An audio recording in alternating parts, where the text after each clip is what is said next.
एसटीत कंडक्टरने केलं असं काही की लोक जोरात जोरात ओरडू लागले।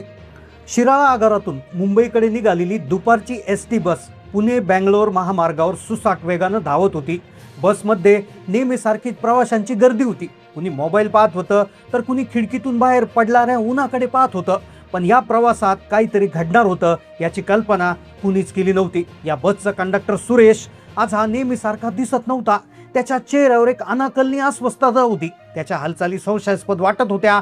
पण अचानक एका घडलेल्या घटनेने बसमध्ये एकच खळबळ उडाली। प्रवाशांच्या गराड्यात वेगळ्या चर्चा सुरू झाल्या, कारण की अचानक एक कंडक्टरने चालू बसमध्ये केलं असं काही की अक्षरशः 70 प्रवासी ओरडू लागले। खरं तर एसटी महामंडळामध्ये कंडक्टर किंवा वाहक याचा आणि प्रवाशांचा संबंध येत असतो। तिकीट काढण्याच्या वेळेस लोकांना जागा मिळवून देणे, बस थांबवणे आणि बस चालू करणे या प्रकारचे संदेश तो चालकाला देत असतो। पण एक कंडक्टर ज्याने असा विचित्र धक्कादायक प्रकार केला की 70 प्रवासी जोराजोरात ओरडू लागले। मग या कंडक्टरने असं काय केलं की ज्यामुळे अक्षरशः सगळे प्रवासी ओरडू लागले होते? काय होता तो धक्कादायक प्रकार? बसमध्ये प्रवास करत असाल तर ही बातमी लक्षपूर्वक पहा। दुपारची वेळ होती। महामार्गावर वाहनांची वर्दळ नेहमीपेक्षा कमी। बसने वेग घेतला तसा थंड वाऱ्याचा झोत खिडकीतून आत येत होता। खरं तर ही घटना शिराळा बस स्टँडच्या परिसरातून बस एक निघाली होती। रस्त्यावर येताच कंडक्टरने असं काहीतरी केलं की ज्याने सगळ्या महाराष्ट्रामध्ये एक धक्क्याचं वातावरण पसरलंय। खरं तर बसच्या आतमधलं वातावरण त्यावेळेस हळूहळू तापू लागलं होतं, कारण की याला कारणीभूत होता बस कंडक्टर सुरेश हा गेल्या अनेक वर्षापासून एसटी महामंडळात प्रामाणिकपणे नोकरी करायचा। पण आज त्याची वागणूक पूर्णतः बदलली होती।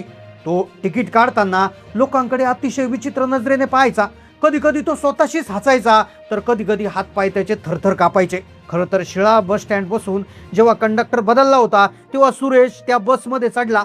आता बसमध्ये चढला, सुरुवातीला त्याने सगळ्यांचे तिकीट वगैरे व्यवस्थित काढले, पण काही अंतर गेल्यानंतरच त्याच्या हालचाली विचित्र जाणू लागल्या होत्या।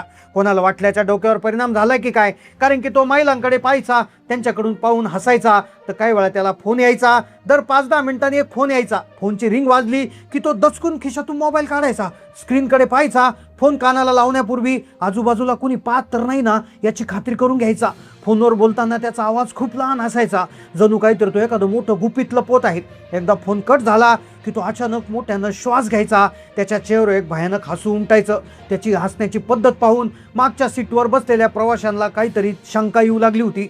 एक सामान्य सरकारी कर्मचारी, एक कंडक्टर, त्याला नेमकं काय असं त्याच्या बाबतीत सुरू होतं अशी शंका आता लोकांना येऊ लागली होती।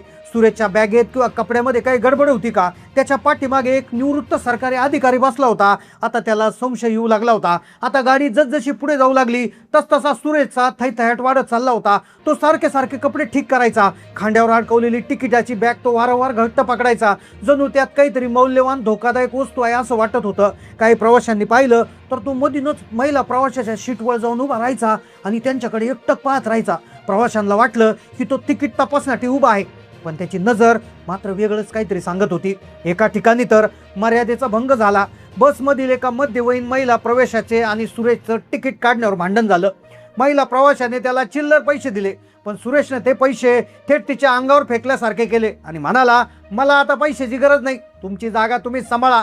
सुरेशचा उद्धटपणा आणि चेहऱ्यावरचा क्रूर भावना पाहून ती महिला घाबरली। तिनं शांत राहणं पसंत केलं। संपूर्ण बसमध्ये आता सुरेश या कंडक्टरच्या वागण्याविषयी कुजबूज सुरू झाली होती। लोकांना वाटू लागलं होतं की हा मानसिक दृष्ट्या याच्या डोक्यावर काही परिणाम झालाय का, किंवा हा काही करणार आहे का, हा गुन्हेगार आहे का, खरंच हा कंडक्टर आहे का? आता एका कंडक्टरचं असं हिंसक आणि विचित्र रूप पाहून प्रवाशांना वाटू लागलं होतं की गाडीतून खाली उतरावं, पण हायवेवर सुसाट धावणाऱ्या बसमधून उतरणं शक्य नव्हतं। आता जवळपास दुपारची वेळ झाली होती। बस आता हळूहळू कराडच्या जवळ पोहोचली होती। अचानक सुरेश ड्रायव्हरच्या केबिनच्या दिशेने गेला। त्याने ड्रायव्हरच्या खांद्यावर हात ठेवला आणि काहीतरी फुटफुटला। ड्रायव्हरनं अचानक ब्रेक दाबला। महामार्गाच्या कडेला बस आवाजासह थांबली। आता लोकांना वाटलं हा आता नेमकं काय करणार? ड्रायव्हर तर याच्या बरोबर सामील नाहीये ना? लोक आता घाबरू लागले होते, कारण की कंडक्टर पर्यंतची गोष्ट होती, पण ड्रायव्हरला त्यांनी जेव्हा त्याच्या खांद्यावर थाप मारली तेव्हा लोकांना आता प्रचंड भीती वाटू लागली होती। लोकांना वाटू लागलं होतं की ड्रायव्हर आणि कंडक्टर हे दोघं सामील आहेत आणि गाडीमध्ये ते काहीतरी करणार आहेत। आता अचानक गाडी थांबली आणि गाडी थांबल्यानंतर प्रवाशांमध्ये भीतीचं वातावरण सुरू निर्माण झालं। लोक बोलू लागले, काय झालं, गाडी का थांबली, काय अडचण आहे का, असे आवाज बसमध्ये घुमू लागले। सुरेशने प्रवाशांच्या प्रश्नांना काहीच उत्तर दिलं नाही। तो घाईघाईने बसचा दरवाजा उघडू लागला। तो दरवाजा उघडला नाही तर त्याने प्रवाशांकडे पुन्हा एकदा जळजळीत कटाक्ष टाकला. तो खाली उतरला. खाली उतरून तो रस्त्याच्या पलीकडे गेला आणि पलीकडे जाऊन त्यांनी एक पाण्याची बॉटल आणली. भर रस्त्यात गाडी थांबवून त्यांनी पाण्याची बॉटल आणली होती.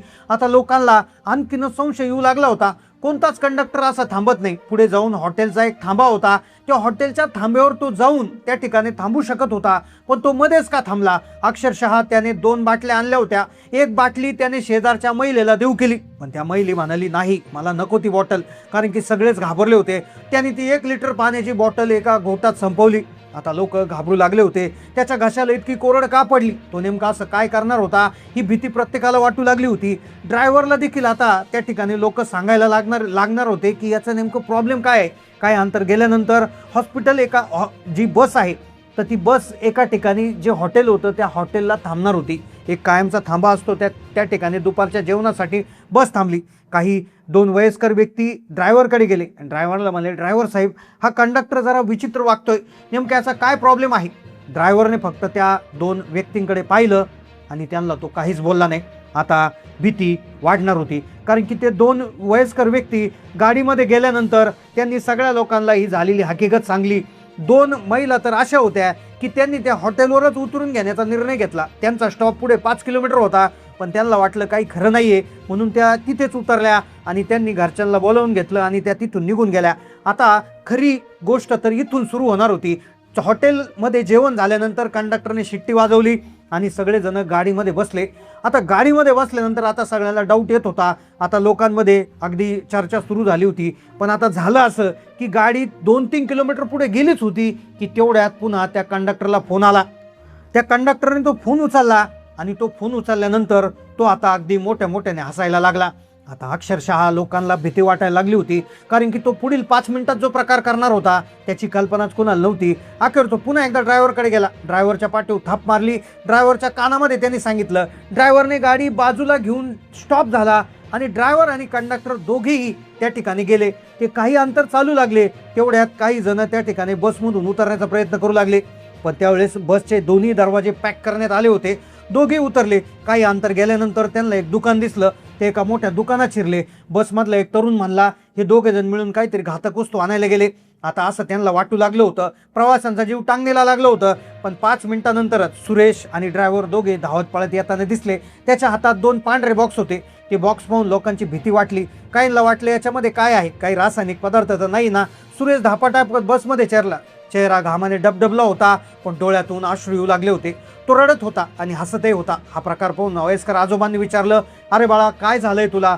तू दुपारपासून आम्हाला का घाबरवतोयस? नेमकं काय आहे त्या बॉक्समध्ये? सुरेशनं कोणताही न विचार करता त्या बॉक्सचं झाकण उघडलं आणि त्या बॉक्समध्ये स्फोटकं नव्हती, तर ताजे सुवासिक पेढे होते. सुरेशने मागचा पुढचा कोणताही विचार न करता एका प्रवाशाच्या सीट जवळ जाऊन जबरदस्तीने पेढे वाटायला सुरुवात केली. प्रवाशांना काहीच कळना. जो माणूस काय कळवा भांडत होता, विचित्र हसत होता, तो चक्क पेढे वाटतोय. लोकांचा संशय अजूनही फेटला नव्हता, उलट गुंतागुंत वाढली होती. शेवटी ते पेढे घेऊन लोक खायला तयार नव्हते. लोकांना वाटलं याच्यात काही नसेल ना, हे रहस्यमय पेढे वाटपाचं काय सत्य होतं? शेवटी संपूर्ण बसमधील संशयाचं आणि भीतीचं वातावरण दूर करत सुरेशनं स्वतःचे दोन्ही हात जोडले. त्याचा आवाज भरून आला. डोळ्यातून अश्रू आता आनंदाश्रू बनून गालावर ओघळत होते. तो मोठ्याने ओरडून म्हणाला, माझ्या मायबाप प्रवाशांनो, मला माफ करा. मी गेल्या काही तासापासून बेचैन होतो, कारण माझ्या आयुष्यात सगळ्यात मोठा निकाल आज लागणार होता. आत्ताच माझ्या मुलाचा शुभमचा फोन आला आणि माझ्या मुलाची CRPF म्हणजे देश सेवेसाठी केंद्रीय राखीव पोलीस दलात निवड झाली आहे. हे शब्द ऐकताच संपूर्ण बसमध्ये जणू लोकांच्या चेहऱ्यावरील भीती गेली आणि लोकांची जी भीती आहे त्याचं बदल जल्लोषात झाला. प्रवाशांना समजलं की फोनमुळे सुरेश बेचैन होता. तो त्याच्या मुलाच्या करिअरचा फोन घेणार होता.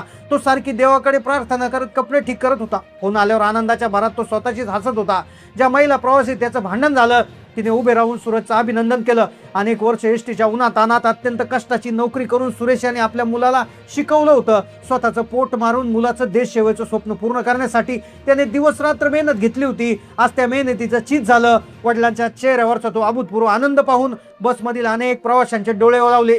काही क्षणातच संपूर्ण बस टाळ्याच्या कडकडाटानं दुमदुमून गेली. प्रवाशांनी मोठ्या मोठ्याने ओरडायला सुरुवात केली. अभिनंदन सुरेशराव, देशाला एक नवीन रक्षक मिळाला. अनेक महिला प्रवाशांनी शुभमसाठी मनापासून आशीर्वाद दिले, तर काही तरुणांनी सुरेश याच्याबाबत अभिनंदनाने फोटो काढले. काही वेळापूर्वी ज्या बसमध्ये संशयाचं सावट होतं, ती बस आता एका मोठ्या कौटुंबिक आनंद सोहळ्यात बदलली. हा प्रवास केवळ प्रवाशासाठी नाही, तर सुरेश याच्या आयुष्यातला सगळ्यात अविश्वसनीय प्रवास ठरला. तुम्हालाही कष्टाळू वडिलांची आणि त्या मुलाच्या यशाची थरारक आणि भावनिक गोष्ट कशी वाटली हे आम्हाला कमेंट करून नक्की सांगा आणि हा व्हिडिओ जास्तीत जास्त शेअर करा. चॅनलला नवीन असाल तर सबस्क्राईब करा. धन्यवाद.